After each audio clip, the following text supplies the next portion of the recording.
ஒரு நாசகரமான திட்டம் வந்தால் அது சட்டம் போடுறதுக்கே இவ்வளவு ப்ரொசீஜர் இருக்கும்போது பல நூற்றாண்டு காலமாக பெரியாருக்கு முன்னால் இருந்து சாதி ஒழிப்பை பற்றி பேசுகிற நம்மிடம் செயல் திட்டம் என்ற ஒன்றை நீங்கள் கேள்விப்பட்டிருக்கிறீர்களா?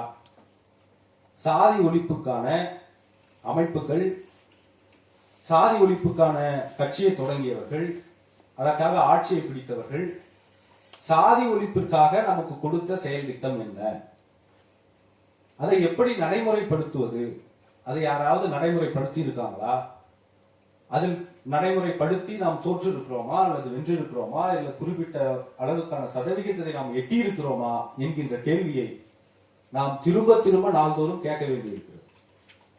ஏனென்று சொன்னால் சாதி ஒழிப்பிற்காக எந்த கட்சியும் எந்த அமைப்பும் இதுவரை எந்த செயல் திட்டமும் தரவில்லை. ஒரு குருட்டுத்தனமாக முட்டாள்தனமாக தான் சாதியை நாம் எதிர்த்து கொண்டு இருக்கிறோமே தவிர செயல் திட்டத்தின் அடிப்படையில் சாதி ஒழிப்பை நாம் பேசவே இல்லை. அப்ப எந்த செயலும் எந்த செயல் திட்டமும் எந்த செயல்பாட்டுக்கும் அமைப்பு ரீதியாகவோ களம் ரீதியாகவோ முன்வைக்கப்படாத பொழுது நாம் எப்படி சாதியை ஒழிக்க முடியும் என்பதை நாம் கேள்வியாக கேட்கிறோம்.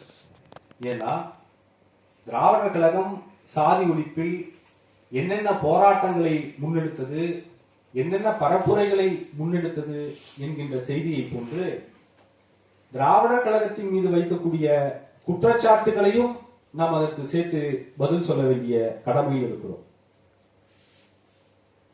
நீதி கட்சி தொடங்கப்பட்ட போது ஒவ்வொரு தலைவர்களும் அந்தந்த சாதியில் இருந்து இயல்பாக அந்த தலைவர்கள் பார்ப்பனர்களுடைய அதிகார திமிருக்கு எதிராக அவருடைய மான உரிமை மீட்புக்காக நீதி கட்சியிலிருந்து அந்தந்த சாதியிலிருந்து தலைவர்கள் தோன்றினார்கள். நீதி கட்சி உருவானது. இது சாதி ஒழிப்பிற்கான ஒரு முதல் படிதான். இந்த சாதி ஒழிப்பு புரட்சியை திராவிட இயக்கத்தின் தொடர்ச்சியாக நாம் நீதி கட்சியை பார்க்கிறோம். நீதி கட்சிக்கு பிறகு சுயமரியாதை இயக்கம். நீதி கட்சியில் இந்தந்த பெரும்பான்மை சாதிகள் அவருடைய ஆதிக்கம் இருக்கிறது. அந்த பெரும்பான்மையினுடைய சாதிகளினுடைய தாக்கம் பிற சாதி மக்களை, சிறுபான்மையின சாதி மக்களை அவர்கள் அடக்குமுறைக்கு உள்ளாகிறது என்கின்ற ஒரு குற்றச்சாட்டும் அதனைத் தொடர்ந்து வடிவமைக்கப்பட்டதும் பெரியாரினுடைய சுயமரியாதை இயக்கம். அந்த சுயமரியாதை இயக்கத்தில் பெரியார் என்னென்ன செய்தார்? பெரியார் செய்தது அந்த ஆதிக்கத்தை உடைத்தார். 38 தான் நீதி கட்சியினுடைய தலைவரா பெரியார் ஆகிறார். சுயமரியாதை இயக்கம் 1925 வந்துடுச்சு. அப்போ பெரியார் சுயமரியாதை இயக்கத்தில் இருக்கும் போதே பெரியாரினுடைய சிந்தனைகள், பெரியாரினுடைய செயல்பாடுகள் இயல்பாகவே திட்டமிட்டு அல்லாமல் இயல்பாகவே அனைத்து தரப்பினரையும் ஒன்றிணைப்பதாக இருந்தது.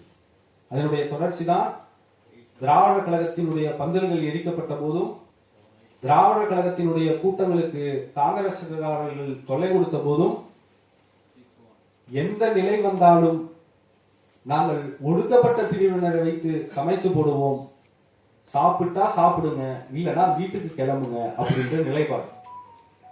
இது அன்றைக்கு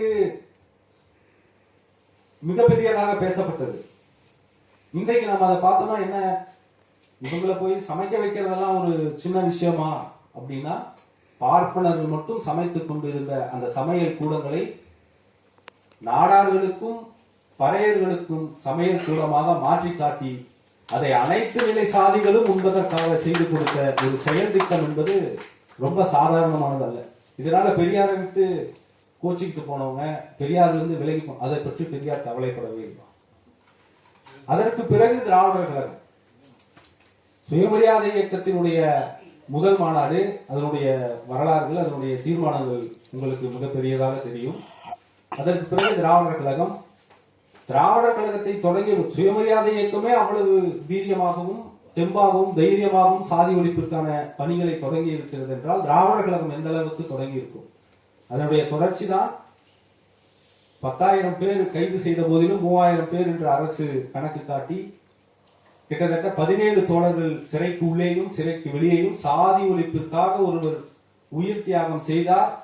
அதனுடைய தலைவர் சொல்லி 3 ஆண்டுகள் சிறை என்று சொல்லியும் கூட கருஞ்சட்டை தோழர்கள் எந்த நிலையிலும் பின்வாங்கவில்லை என்றால் இந்தியாவிலே ஒரே இயக்கம் சாதி ஒழிப்புக்காக அது திராவிட கழகம் என்பதை நிரூபித்து காட்டியவர்கள் கருஞ்சட்டை தோழர்.